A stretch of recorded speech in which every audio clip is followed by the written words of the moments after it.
লোকনাথ বাবার আশীর্বাদে আলোর দিশার ইউটিউব চ্যানেলে আপনাদের সকলকে জানাই সুস্বাগতম। আজকের একটি বিষয় নিয়ে আলোচনা করব। বিষয়টি গুরুত্বপূর্ণ। বিষয়টি হলো পরিষেবা। পরিষেবা কি?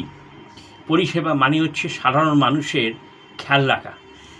বিভিন্ন আমাদের এই যে সব চলছে পরিবেশে, পরিস্থিতিতে পরিষেবা পাওয়ার জন্যে মানুষের দরকার, কিন্তু পরিষেবা কোথায় হচ্ছে?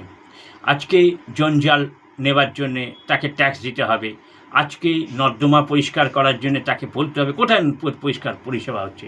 আপনি কোনো কাজে যাচ্ছেন, সেখানে বলছে আজ হবে না, কাল হবে না, পরশু হবে। এটা কি পরিষেবা? সুস্থ জীবনযাপন করার জন্যে সাধারণ মানুষকে পরিষেবা দিতে হবে, এই হলো লক্ষ্য হওয়া উচিত, কিন্তু করছে না। ভালো থাকুন, সাবধানে থাকুন এবং আমাদের আলোর দিশার ইউটিউব চ্যানেলটি